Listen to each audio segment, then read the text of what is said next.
देशपति राजा को हम लोग हिंदी में पहले देखते हैं और उसके बाद मुंडा में।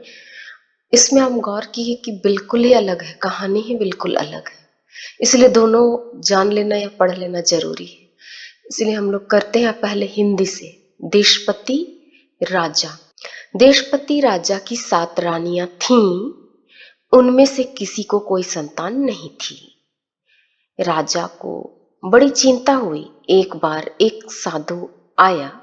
राजा ने पूछा, हे महाराज, मेरी 7 रानियां हैं, लेकिन उनमें से किसी से भी कोई संतान पैदा नहीं हुई। इसके लिए क्या उपाय करूं? साधु ने कहा, हे राजा, तुम एक आम रोपो।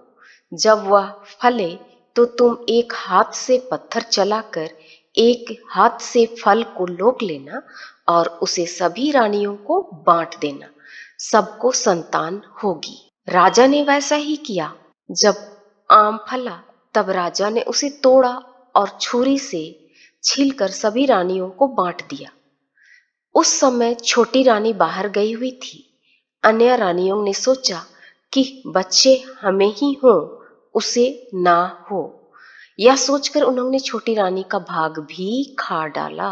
हिंदी में समझाने की आवश्यकता नहीं है। जब छोटी रानी आई तो अपना भाग नहीं पाकर चिंता में पड़ी। उसने गुठली को ही फिर छीला और जो कुछ मिला उसे ही खा गई। फल यह हुआ कि केवल छोटी रानी ही गर्भवती हुई। अन्य रानियां तरसती रह गईं।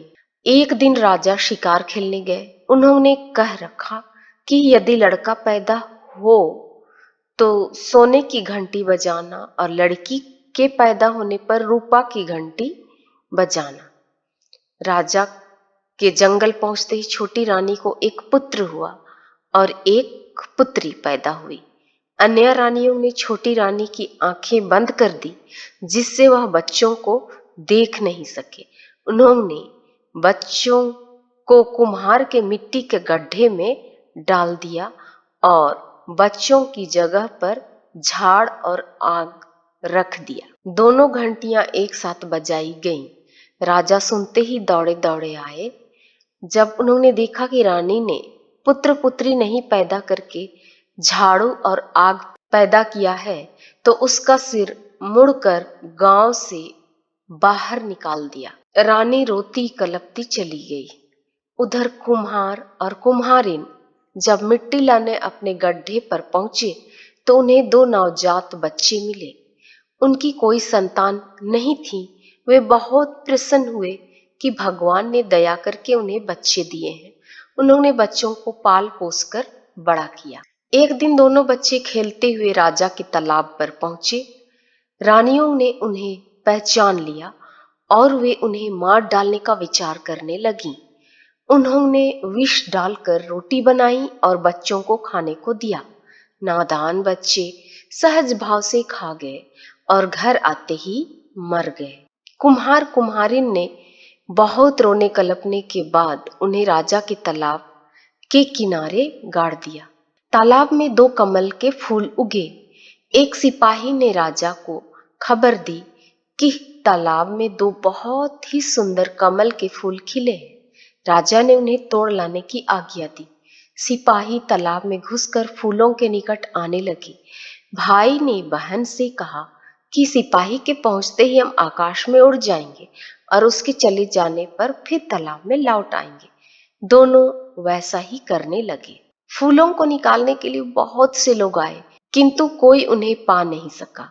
राजा भी आए, फूल उन्हें भी नहीं मिले। अंत में सभी रानियां आईं, किंतु सब असमर्थ रही। आखिर हार कर राजा ने निकाली हुई छोटी रानी को बुलाया। रानी के तालाब में घुसते ही दोनों फूल उसकी ओर बढ़ आए और उसकी गोद में लिपट गए।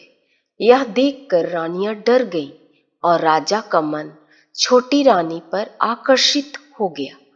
उसने रानी से कहा, अब तुम फिर महल में चलो। रानी ने कहा, थोड़े दिन पहले तो तुमने मुझे निकाल दिया था, अब तुम्हारे महल में कैसे जाऊं? राजा ने अपनी भूल के लिए क्षमा मांगी। रानी फिर महल में लौटकर रानी बनी। अब राजा ने एक नया कुआं बनवाया और 6 रानियों को आरती उतारने की आज्ञा दी।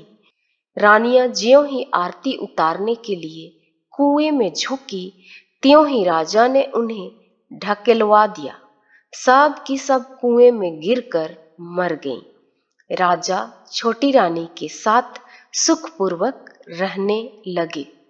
इस प्रकार हम लोग का कहानी समाप्त होता है। हम लोग मुंडा में करेंगे और बहुत लंबा है मुंडा में और बिल्कुल अलग कहानी है, इसलिए उसका हम लोग ट्रांसलेट करते जाएंगे।